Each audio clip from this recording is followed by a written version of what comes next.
नमस्कार। हाल ही में जो जोरदार बारिश हुई है उसने महाराष्ट्र के गन्ना किसानों के सामने एक बहुत बड़ी मुश्किल खड़ी कर दी है।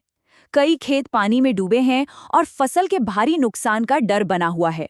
तो आज हम इसी मुश्किल से निकलने के रास्तों पर बात करेंगे और देखेंगे कि कैसे इस संकट को एक मौके में बदला जा सकता है। नमस्कार मेरे प्रिय किसान मित्रों, मेरे YouTube चैनल पर आपका स्वागत है। यह चैनल किसानों की सेवा के लिए समर्पित है और भारतीय संदर्भ में स्मार्ट कृषि पर जानकारीपूर्ण वीडियो लाएगा। कृपया चैनल को लाइक करें, सब्सक्राइब करें, शेयर करें और बेल आइकन दबाएं। अगर खेत बाढ़ की चपेट में आ गए हैं तो देखिए, घबराने से बात नहीं बनेगी। सही जानकारी और सही समय पर उठाए गए कदम से गन्ने की फसल को बचाया जा सकता है। तो चलिए सीधे मुद्दे पर आते हैं और देखते हैं कि हम क्या क्या कर सकते हैं। अपनी इस पूरी चर्चा को हमने 6 आसान हिस्सों में बांटा है। सबसे पहले हम समझेंगे कि नुकसान कितना हुआ है, फिर जमीन को वापस कैसे जानदार बनाना है, पौधों को जरूरी खुराक कैसे देनी है, कीड़े मकोड़ों और बीमारियों से कैसे लड़ना है, और आखिर में फसल की रिकवरी और कटाई का सही प्लान क्या होना चाहिए। तो सबसे पहला और सबसे जरूरी काम बाढ़ के बाद खेत का ठीक से मुआयना करना।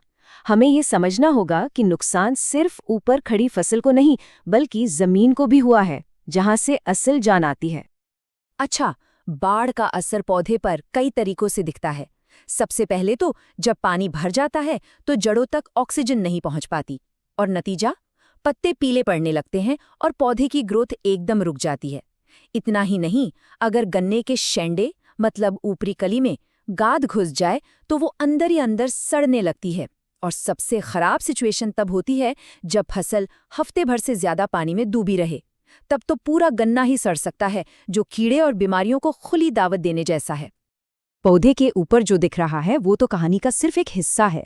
असली लड़ाई तो जमीन के नीचे चल रही होती है। बाढ़ का तेज पानी अपने साथ खेत की सबसे उपजाऊ ऊपरी मिट्टी को बहा ले जाता है, और उसके साथ नाइट्रोजन और पोटैश जैसे बेहद जरूरी पोषक तत्व भी बह जाते हैं। पानी भरा रहने से मिट्टी में ऑक्सीजन खत्म हो जाती है, जिससे जड़ों का सचमुच दम घुटने लगता है। ठीक है, तो हमने नुकसान का जायजा ले लिया। अब अगला कदम है जमीन को दोबारा जिंदा करना। ये रिकवरी प्रोसेस का आप कह सकते हैं सबसे अहम पड़ाव है। जमीन को पटरी पर लाने के लिए कुछ ठोस कदम उठाने होंगे। सबसे पहले ये देखिए कि खेत में कितनी गाद जमा हो गई है या कहाँ-कहाँ से मिट्टी कटकर बह गई है। पानी सूखने के बाद अगर जमीन पर एक सख्त पपड़ी बन गई है तो हल्की जुताई करके उसे तोड़ना जरूरी है। ऊंची नीची जमीन को बराबर करें, और हाँ, जैसे ही खेत सूखे मिट्टी का सैंपल लेकर लैब में जांच के लिए जरूर भेजें। रिपोर्ट से साफ पता चल जाएगा कि जमीन में किन पोषक तत्वों की कमी हो गई है। जमीन को तो हमने ठीक कर लिया, अब बारी आती है बेचारी फसल को जरूरी पोषण देने की। बाढ़ के पानी ने जो न्यूट्रिएंट्स धो डाले हैं उनकी भरपाई करना बहुत बहुत जरूरी है। तो सवाल यही उठता है कि जमीन की सेहत तो हम सुधार रहे हैं, लेकिन जो पौधा अभी कमजोर है उसे तुरंत एनर्जी कहाँ से मिलेगी? इसका जवाब छिपा है सही और संतुलित खाद मैनेजमेंट में। एक्सपर्ट्स का मानना है कि इस कमी को पूरा करने के लिए प्रति हेक्टेयर 60 किलो नाइट्रोजन यानी करीब 130 किलो यूरिया डालना चाहिए। साथ में 40 किलो पोटैश यानी कि 75 किलो म्यूरेट ऑफ पोटैश। इसके अलावा 12.5 किलो माइक्रोसोल भी बहुत ज़रूरी है, ताकि पौधे को छोटे मोटे लेकिन ज़रूरी पोषक तत्व भी मिल जाएं। ये डोज पौधे को दोबारा खड़ा होने में मदद करेगा। अब मान लीजिए कि खेत से पानी निकलने में टाइम लग रहा है, तो क्या करें? ऐसे में पत्तों पर छिड़काव करके पौधे को सीधा पोषण दिया जा सकता है। इसके लिए 2% डीएपी, 1% यूरिया और 0.5% पोटाश का घोल बनाकर स्प्रे करना काफी असरदार होता है। इसके साथ साथ एसिटोबैक्टर जैसे नाइट्रोजन फिक्सिंग बैक्टीरिया का इस्तेमाल भी पौधे को नई जान देने में बहुत मदद करता है। पौधे को पोषण तो मिल गया, लेकिन बाढ़ के बाद एक और बड़ा खतरा दरवाजे पर दस्तक देता है, और वो है कीड़ों का हमला। नमी और कमजोर पौधे कीड़ों के लिए एक परफेक्ट पार्टी जैसा माहौल बना देते हैं। इन कीड़ों में सबसे पहला और सबसे खतरनाक दुश्मन है लश्करी अड़ी, जिसे हम आर्मी वर्म भी कहते हैं। ये कीड़ा झुंड में आता है और देखते ही देखते पूरी फसल को साफ कर सकता है। इससे निपटने के लिए एक इंटीग्रेटेड प्लान चाहिए। सबसे पहले कटाई के बाद खेत में बचे अवशेषों को जला दें। खेत और मेड़ों से घास फूस बिल्कुल साफ रखें। बायोलॉजिकल कंट्रोल के लिए ट्राइकोग्रामा जैसे मित्र कीटों को खेत में छोड़ें। और अगर अटैक बहुत ज्यादा है तो फिर आखिरी उपाय के तौर पर क्लोरानट्रेनिलिप्रोल जैसे केमिकल का इस्तेमाल करें। लश्करी अड़ी के अलावा कांडी कीड़ यानी स्टेम बोरर और सफेद मक्खी, ये दोनों भी एक बड़ी मुसीबत बन सकते हैं। इनसे निपटने के लिए भी हमें एक मिक्स्ड अप्रोच अपनानी होगी। बाकी कीड़ों के लिए भी हमारे पास कुछ खास उपाय हैं, जैसे तना छेदक के लिए फेरोमोन ट्रैप बहुत अच्छा काम करते हैं। सफेद मक्खी को कंट्रोल करने के लिए खेत में पानी की निकासी अच्छी रखें और क्राइसियोपर्ला जैसे दोस्त कीड़ों को छोड़ें।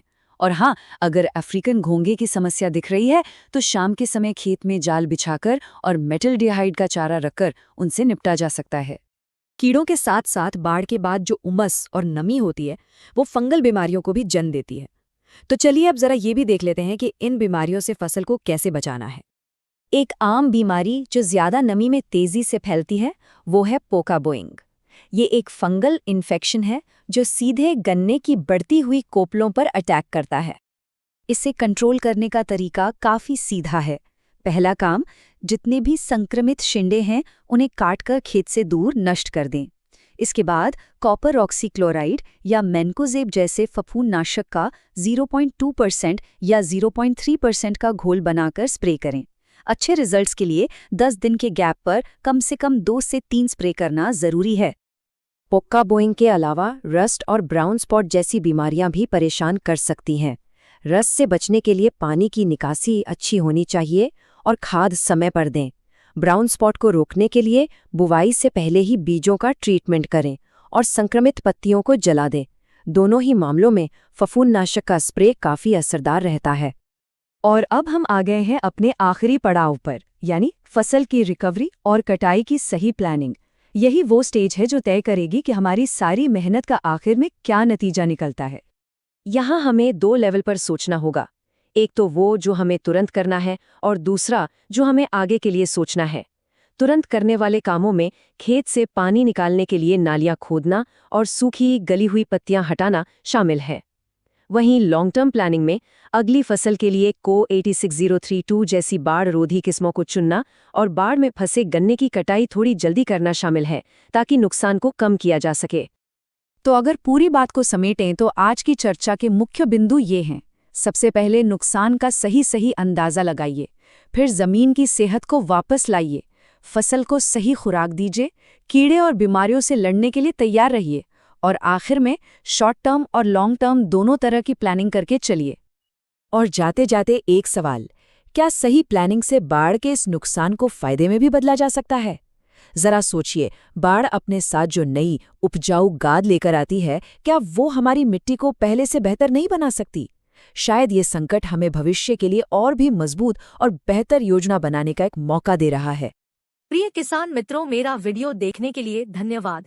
यदि आपको मेरा वीडियो पसंद आया हो तो कृपया मेरे चैनल को लाइक, शेयर और सब्सक्राइब करें। बेल आइकन दबाएं। मेरे चैनल को सब्सक्राइब करने से मुझे किसानों और खेती के संबंध में आपके लिए नए जानकारीपूर्ण वीडियो लाने के लिए प्रेरणा मिलेगी।